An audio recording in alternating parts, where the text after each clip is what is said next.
नमस्कार, मैं assistant professor JP Bhaskar आज से पॉलिटी और पॉलिटिकल साइंस के विभिन्न टॉपिक्स के ऊपर आपके साथ चर्चा करूंगा।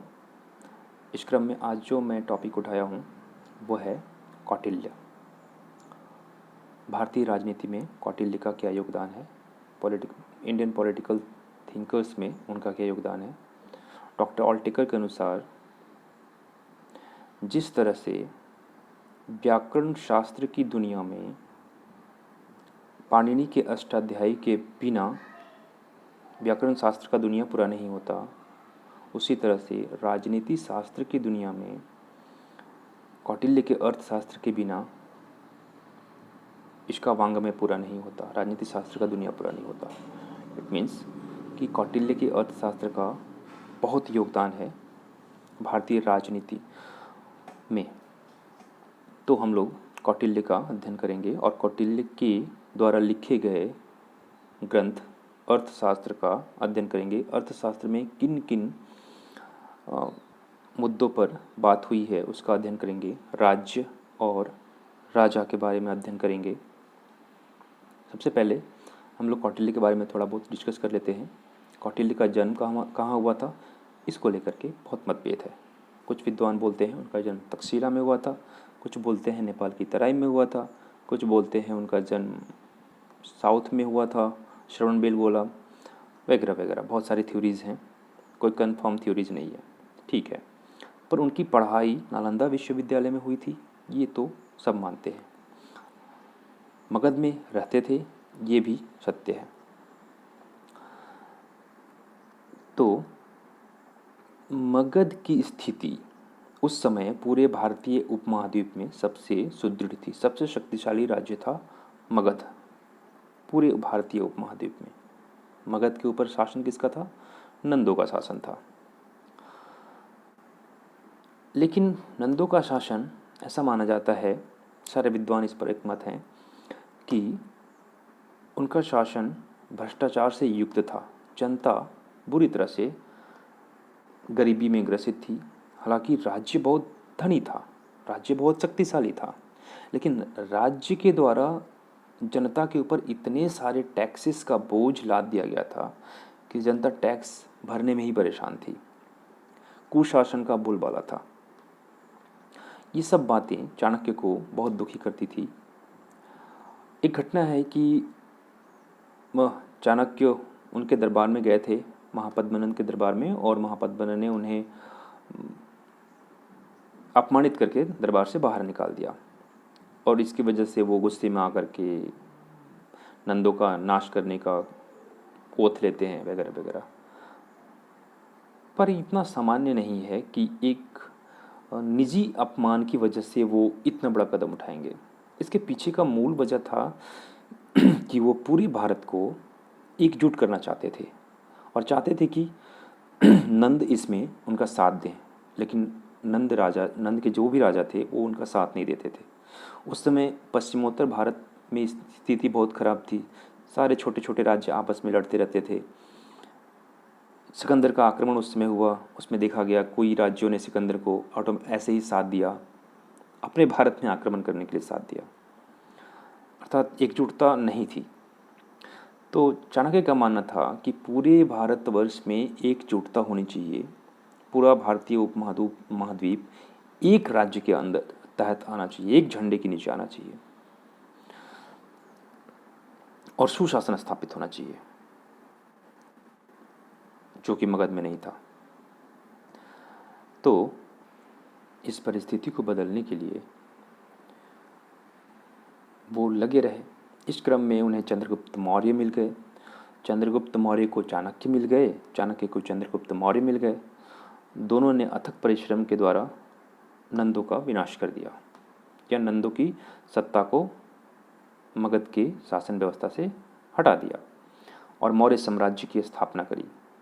मौर्य साम्राज्य लगभग पूरे भारतीय उपमहाद्वीप में था और चाणक्य चाहते थे कि मौर्य साम्राज्य में सुशासन स्थापित हो। और सुशासन स्थापित करने के लिए राज्य को क्या करना चाहिए, राजा को क्या करना चाहिए, राज्य को अपने पड़ोसियों के साथ कैसे डील करना चाहिए, राजा को अपनी प्रजा और अपने राज दरबारियों के साथ कैसे डील करना चाहिए, राजा का कर्तव्य क्या होना चाहिए, इन सारे बातों को वो अपने ग्रंथ अर्थशास्त्र में डील करते हैं। अर्थशास्त्र जैसा नाम है वैसा आप बिल्कुल ना समझें। अर्थशास्त्र का संबंध यहाँ पर इकोनॉमिक्स से बिल्कुल नहीं है। अर्थशास्त्र का संबंध यहाँ पर सीधे सीधे राजनीतिक व्यवस्था से है, राज व्यवस्था से है, पॉलिटिकल साइंस से भी नहीं है। पॉलिटिकल साइंस में विभिन्न थ्योरियाँ होती हैं, तो उसमें कोई थ्योरी का प्रतिपादन नहीं किया गया है। उसमें सीधे सीधे गवर्नेंस के बारे में बताया गया है कि राजा को अपने राज्य में सुशासन स्थापित करने के लिए क्या करना चाहिए और राज्य को सुदृढ़ रखने के लिए किन उपायों को अपनाना चाहिए। यानी कि यह प्योर गवर्नेंस के ऊपर लिखी गई किताब है। तो अर्थशास्त्र के बारे में पढ़ते समय हम लोग इसको कुछ बिंदुओं में डिवाइड कर लेते हैं। पहले तो हम लोग पढ़ेंगे राज्य और उसके विभिन्न सिद्धांत जो अर्थशास्त्र में दर्शाए गए हैं।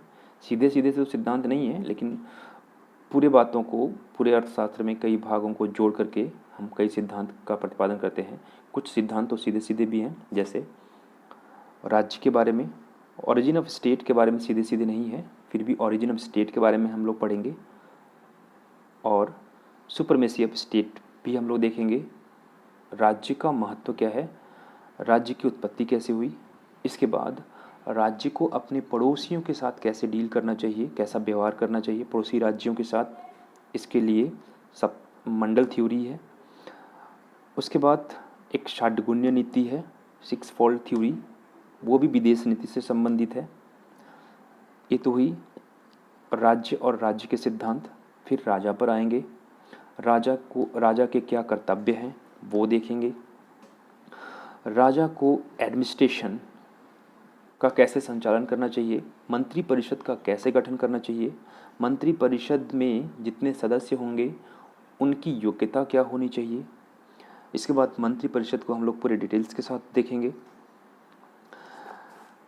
फिर हम लोग व्यवस्थाएं देखेंगे, व्यवस्थाएं मतलब न्याय व्यवस्था देखेंगे, दंड नीति क्या है वो देखेंगे, अर्थ नीति क्या है वो देखेंगे, टैक्सेशन कैसे होना चाहिए वो देखेंगे।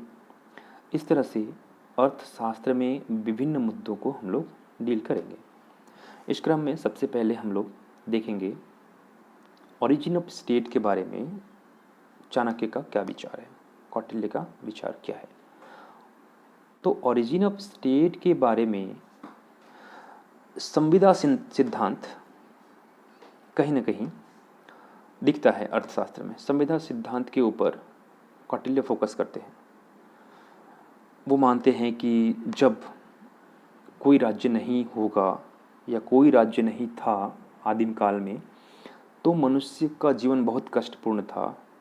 मत्स्य न्याय का बोलबाला था, अर्थात जिसकी लाठी उसकी भैंस, जो ताकतवर है वो निर्बलों के ऊपर राज कर रहा है या निर्बलों को मार रहा है, वगैरह वगैरह।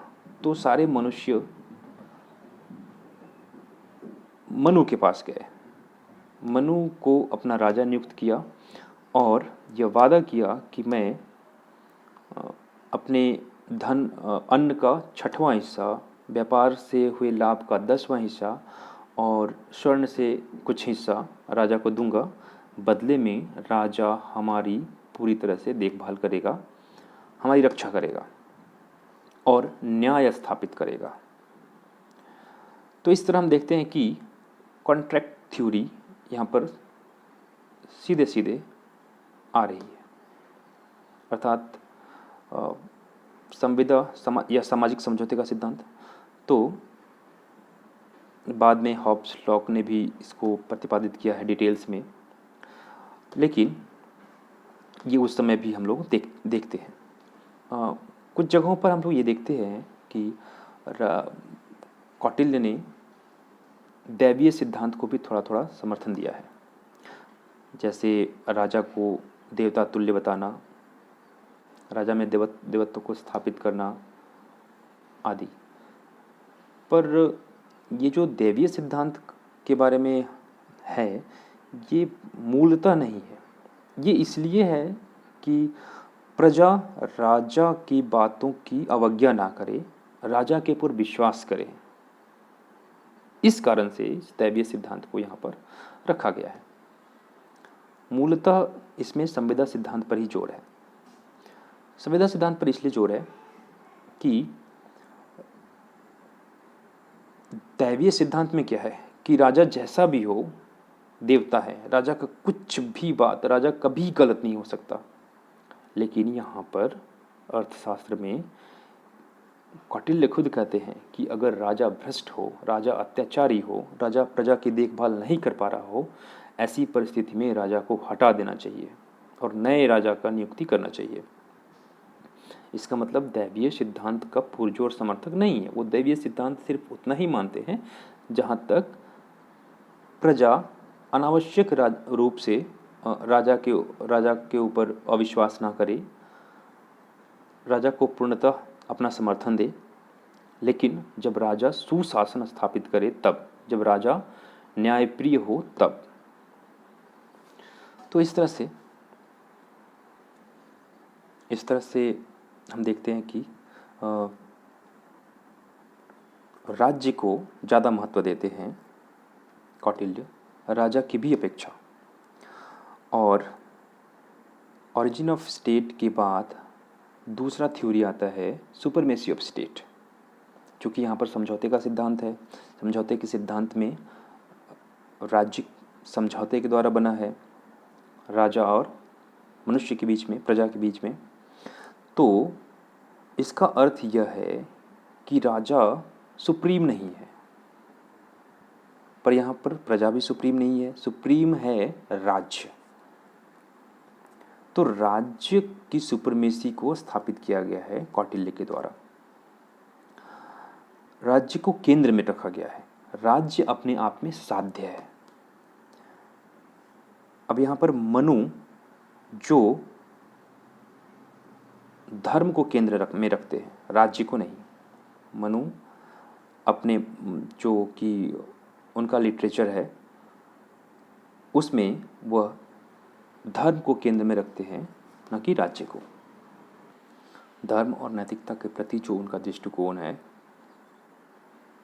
वो जो ट्रेडिशनल दृष्टिकोण चला रहा था उससे भिन्न है।